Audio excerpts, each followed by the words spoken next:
英語聞き流しリスニング、英語テキストと MP3 音声ダウンロードは、ホームページからご利用いただけます。88thpp.com 88thpp.com The Little Match Girl.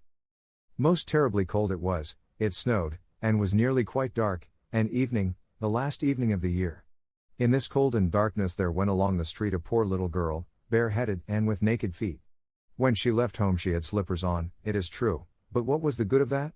They were very large slippers, which her mother had hitherto worn, so large were they, and the poor little thing lost them as she scuffled away across the street, because of two carriages that rolled by dreadfully fast. One slipper was nowhere to be found, the other had been laid hold of by an urchin, and off he ran with it. He thought it would do capitally for a cradle when he some day or other should have children himself. So the little maiden walked on with her tiny naked feet, that were quite red and blue from cold. She carried a quantity of matches in an old apron, and she held a bundle of them in her hand. Nobody had bought anything of her the whole livelong day, no one had given her a single farthing. She crept along trembling with cold and hunger, a very picture of sorrow, the poor little thing. The flakes of snow covered her long fair hair, which fell in beautiful curls around her neck, but of that, of course, she never once now thought. From all the windows the candles were gleaming, and it smelt so deliciously of roast goose, for you know it was New Year's Eve. Yes, of that she thought. In a corner formed by two houses, of which one advanced more than the other, she seated herself down and cowered together. Her little feet she had drawn close up to her, but she grew colder and colder, and to go home she did not venture, for she had not sold any matches and could not bring a farthing of money. From her father she would certainly get blows, and at home it was cold too, for above her she had only the roof, through which the wind whistled, even though the largest cracks were stopped up with straw and rags. Her little hands were almost numbed with cold. Oh! A match might afford her a world of comfort, if she only dared take a single one out of the bundle, draw it against the wall, and warm her fingers by it. She drew one out. Risked. How it blazed, how it burnt! It was a warm, bright flame, like a candle. As she held her hands over it, it was a wonderful light. It seemed really to the little maiden as though she were sitting before a large iron stove, with burnished brass feet and a brass ornament at top. The fire burned with such blessed influence, it warmed so delightfully. The little girl had already stretched out her feet to warm them too, but, the small flame went out, the stove vanished, she had only the remains of the burnt-out match in her hand. She rubbed another against the wall, it burned brightly, and where the light fell on the wall, there the wall became transparent like a veil, so that she could see into the room.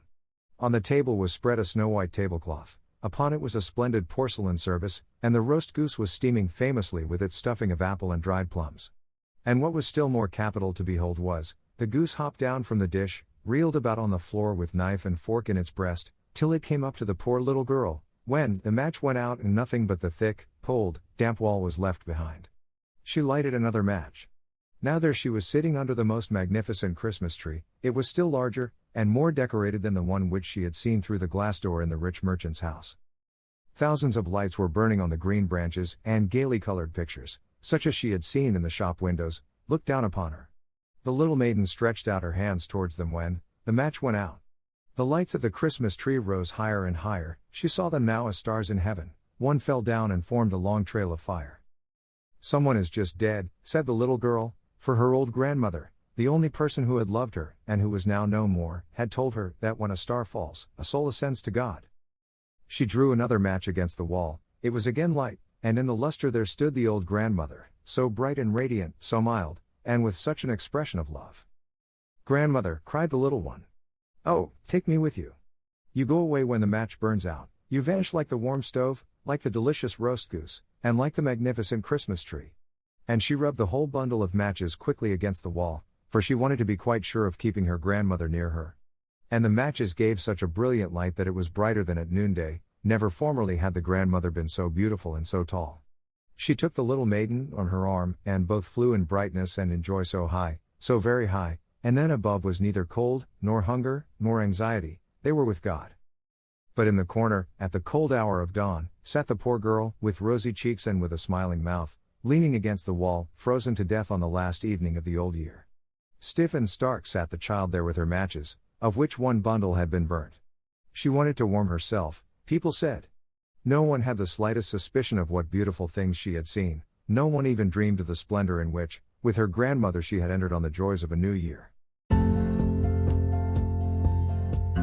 英語聞き流しリスニング、英語テキストと MP3 音声ダウンロードは、ホームページからご利用いただけます。88thpp.com、88thpp.com